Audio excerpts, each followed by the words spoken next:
Welcome back to HistoryCrafts, where we take deep dives into fascinating stories from the past. Today, we're setting sail into the tumultuous and daring world of pirates. Often romanticized as swashbuckling outlaws in popular culture, the reality of piracy is far more complex. From ancient seafarers who raided Mediterranean coasts to the Golden Age of Piracy in the Caribbean and beyond, pirates have influenced trade, politics, and culture across the globe. Prepare for an extensive journey through time as we explore who these pirates were, what drove them, and how they've left a lasting legacy in history. Let's raise anchor and begin. Chapter 1. Ancient Civilizations and Early Raiders. Piracy has existed for as long as humans have sailed the seas. Our story begins in the ancient world, where some of the earliest documented pirates operated in the Mediterranean and beyond. Piracy, at its core, is about taking control of valuable goods on the high seas or along coastal areas, and this was as true for the ancient world as it was for later periods.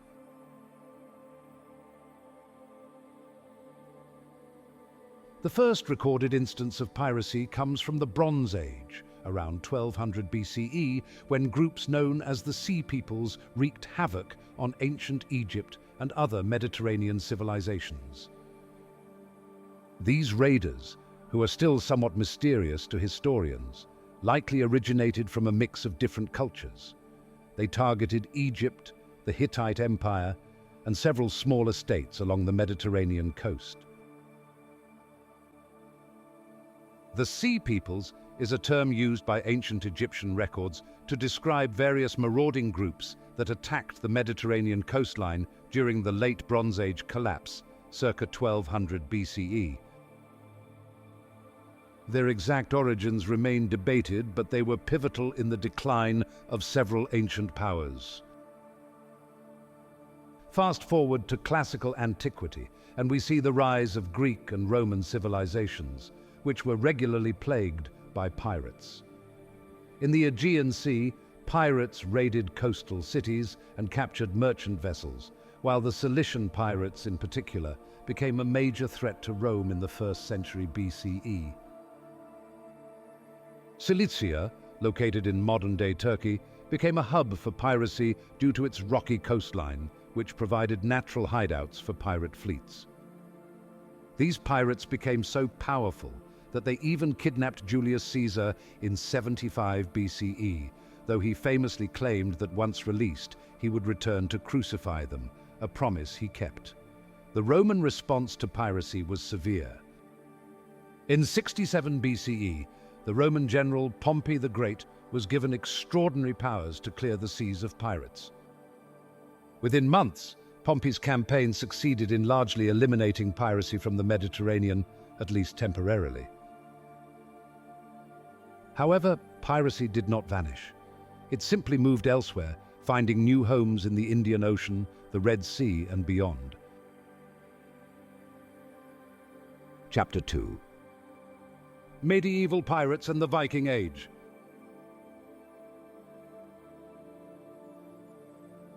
Viking longships, European coastal settlements under attack, medieval trade routes. As the Roman Empire collapsed and Europe entered the medieval period, piracy took on new forms, influenced by the political fragmentation and trade routes of the time. One of the most iconic groups of pirates during this period were the Vikings, Scandinavian seafarers who terrorized Europe from the 8th to the 11th centuries. The Viking Age, circa 793 to 1066 CE, was a period marked by aggressive raids along the coasts and rivers of Europe. While Vikings are often thought of primarily as warriors and settlers, many of their early expeditions were acts of piracy. Coastal monasteries, such as the famous raid on Lindisfarne in 793, were easy targets due to their wealth and lack of defenses. The Viking raid on Lindisfarne, located off the northeastern coast of England, is often considered the beginning of the Viking Age. The event shocked Christian Europe and marked the start of a centuries-long period of Norse exploration, trade, and conquest. Vikings were opportunistic pirates, raiding when it suited them, but they were also traders and explorers. Their longships allowed them to travel far beyond Scandinavia, reaching as far as North America in the west and Constantinople in the east. Piracy wasn't limited to the Vikings during this period. The Mediterranean saw the rise of Muslim corsairs, who raided Christian ships and coastal settlements, particularly along the Iberian Peninsula and the Italian coast. Corsairs were privateers or pirates operating in the Mediterranean, often Muslim sailors from North Africa who attacked Christian shipping. They became particularly influential during the later medieval and early modern periods.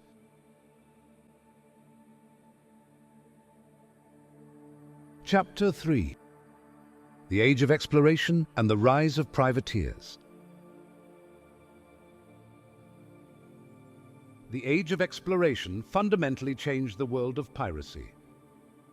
As European powers began exploring and colonizing the Americas, Africa, and Asia, they opened new maritime trade routes. With these new trade routes came new opportunities for piracy, particularly in the Caribbean, the Atlantic, and the Indian Ocean. Initially, many European nations sanctioned piracy in the form of privateering. Privateers were pirates in all but name, given legal permission by their governments to attack the ships of enemy nations. This system allowed European powers to wage economic warfare without the need for large navies. Privateers operated under letters of marque, which were official documents issued by governments granting permission to attack enemy ships during wartime. Unlike regular pirates, privateers were theoretically protected from prosecution, provided they didn't attack their own country's vessels. During the 16th century, Spain became the dominant naval power, thanks to its vast empire in the Americas.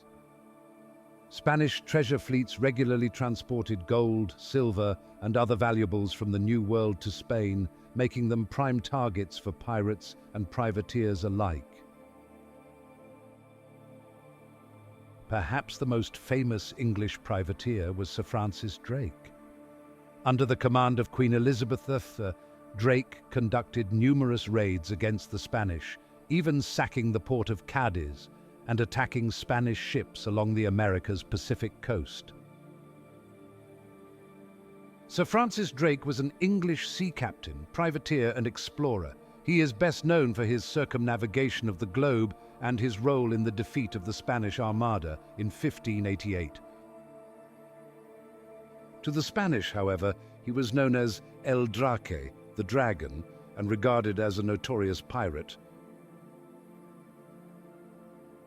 Privateering reached its zenith during the 17th century, particularly during conflicts like the Anglo-Spanish War and the Anglo-Dutch Wars.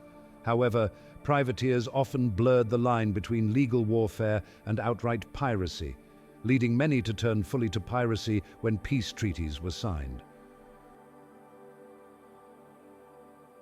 Chapter 4: The Golden Age of Piracy. The period from the 1690s to the 1730s is often referred to as the Golden Age of Piracy. This was a time when pirates flourished in the Caribbean, the American coastlines, and the Indian Ocean, capitalizing on weakened European empires, overextended naval forces, and abundant merchant ships.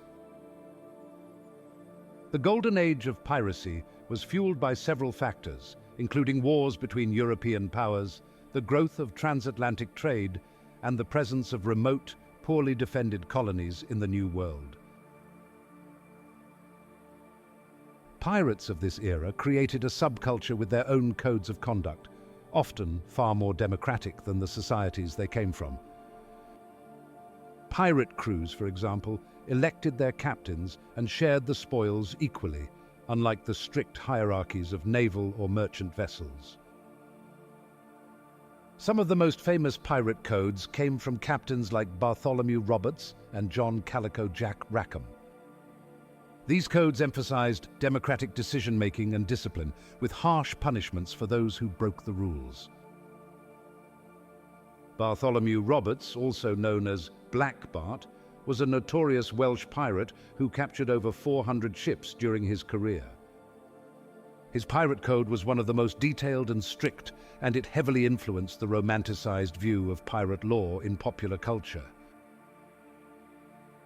Among the most famous figures from this period was Edward Teach, better known as Blackbeard.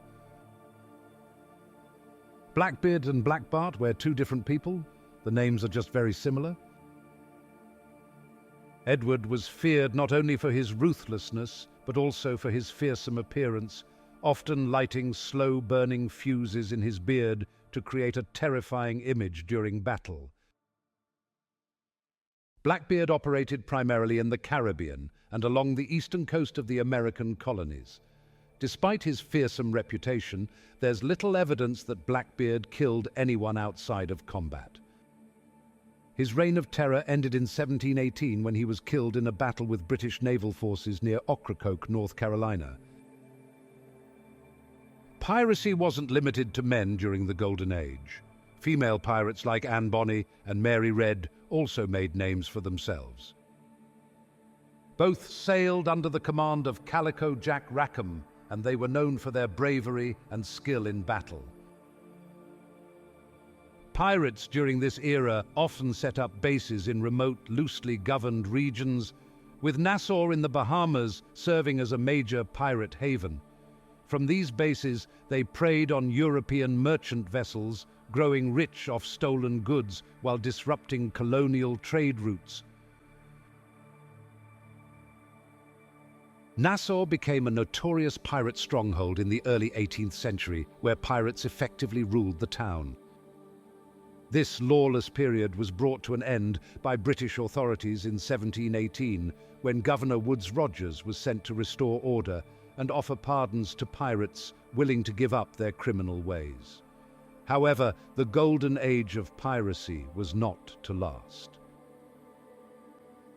By the 1720s, European powers began to crack down on piracy, deploying their navies to hunt down pirate crews. Many famous pirates were captured and hanged, including Charles Vane, Jack Rackham, and Stady Bonnet. This period marked the decline of piracy in the Atlantic, though it continued to thrive in other parts of the world. Chapter 5. The Indian Ocean Pirates and the Barbary Corsairs. While much of the focus of pirate history is on the Caribbean and Atlantic, piracy in the Indian Ocean and along the coasts of North Africa played a significant role in global maritime history. The Indian Ocean was a vital trade route connecting Europe, Africa, the Middle East, and Asia, making it a prime target for piracy. The Indian Ocean trade network was one of the oldest and most lucrative in the world, with goods like spices, silk, and precious stones being exchanged between East Africa, the Middle East, India, Southeast Asia, and China. During the 17th and 18th centuries, pirates such as the infamous Henry Every and Thomas Tew operated in the Indian Ocean, attacking Mughal ships carrying vast treasures back from the pilgrimage to Mecca. Every's capture of the Mughal treasure ship Ganges Sawai in 1695 sparked an international incident that threatened British trade with India. Henry Every was an English pirate who became one of the most successful and notorious pirates of the Golden Age. His capture of the Ganges Sawai was one of the richest pirate hauls in history, but it also caused such a diplomatic scandal that the British government began a major crackdown on piracy. On the other side of the continent, the Barbary Corsairs, North African pirates from the Ottoman provinces of Algiers, Tunis, and Tripoli, terrorized European shipping in the Mediterranean for centuries. These Corsairs captured thousands of European ships and enslaved their crews, forcing European nations to pay tribute to avoid being attacked. The Barbary Corsairs were primarily Muslim privateers who operated under the protection of the Ottoman Empire. Their raids on European ships and coastal towns led to several conflicts, including the Barbary Wars in the early 19th century, in which the United States and European powers fought to end the payment of tribute to the Corsair states. Barbary Corsairs attacking European ships, European emissaries negotiating ransoms, American ships in the Barbary Wars. European powers and the newly independent United States eventually grew tired of paying tribute to the Barbary Corsairs. This led to the Barbary Wars, 1801-1815, where a coalition of European and American naval forces defeated the Corsair fleets and ended their dominance in the Mediterranean. Chapter 6. Pirates of Southeast Asia and the Chinese Sea. While piracy was declining in the Caribbean and Atlantic by the 18th century, it was flourishing in East Asia, particularly in the South Chinese Sea.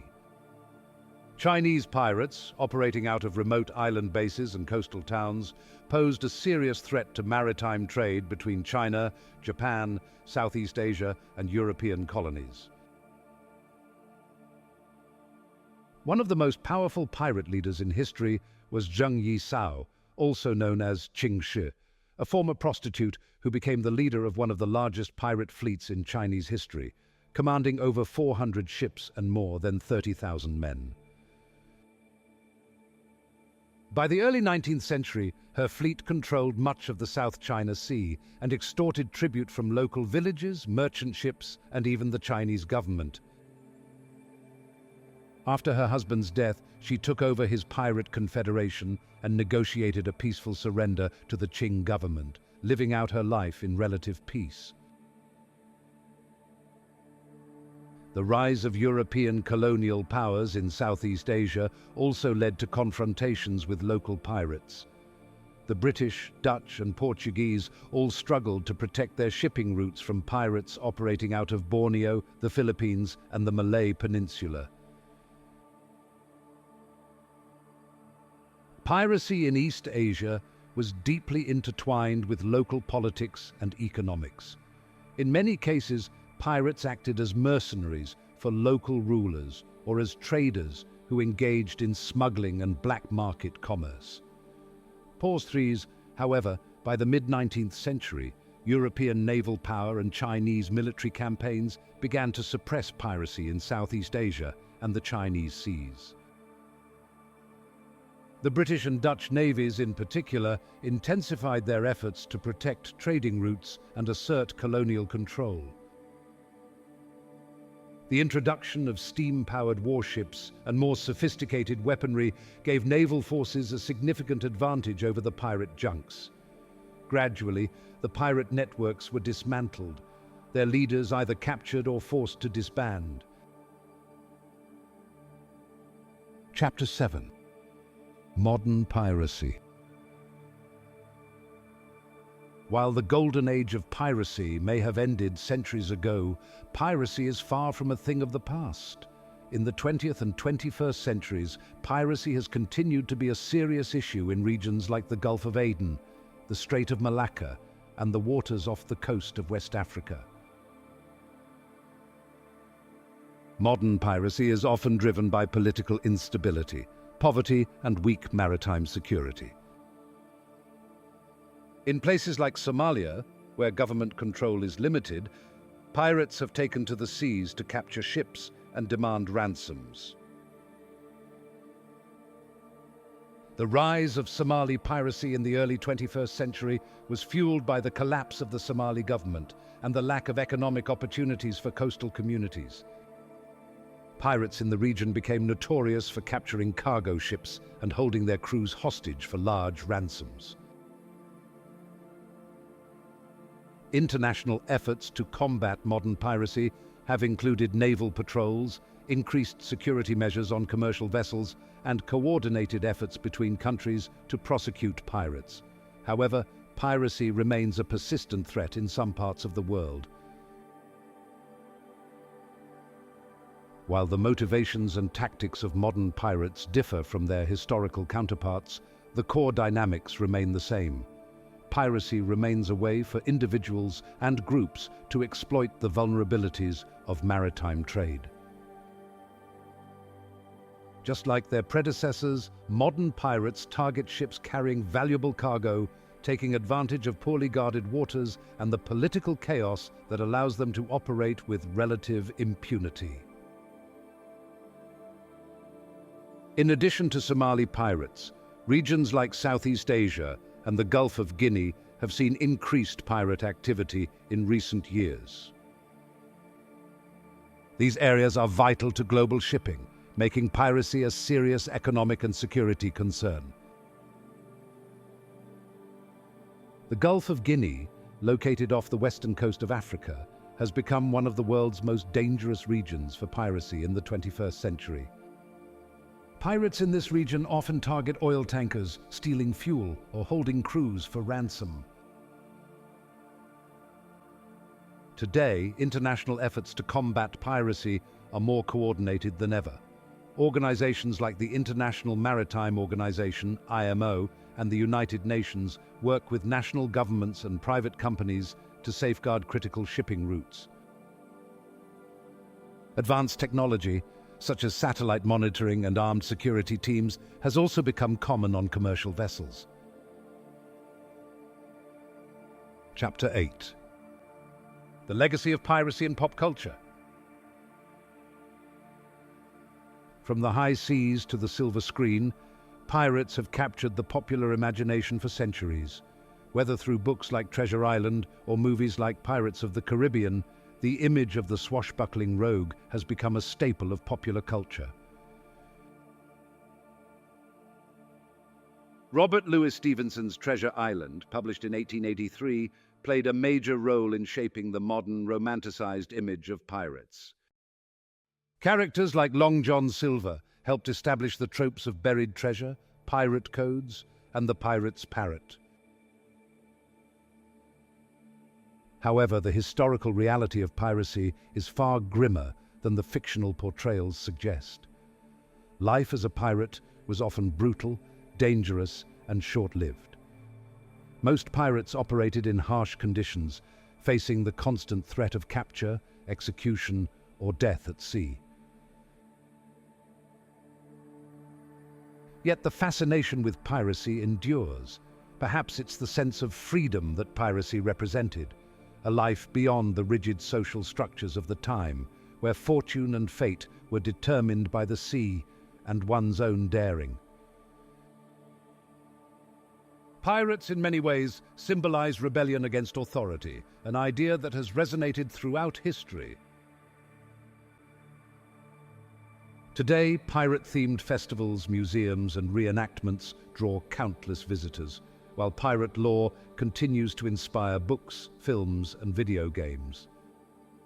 The Jolly Roger, once a symbol of terror on the high seas, has become a cultural icon, representing adventure, rebellion, and a life lived on one's own terms. So what is our conclusion? As we've seen, piracy is a complex and multifaceted part of human history, spanning thousands of years and every corner of the globe. From the ancient sea peoples and Viking raiders to the Golden Age of Caribbean pirates and the modern-day scourge of Somali piracy, the history of pirates is rich with tales of adventure, violence, and intrigue. Though the days of the Jolly Roger may be behind us, piracy's legacy lives on in the stories we tell and in the real-world challenges that remain on the seas today.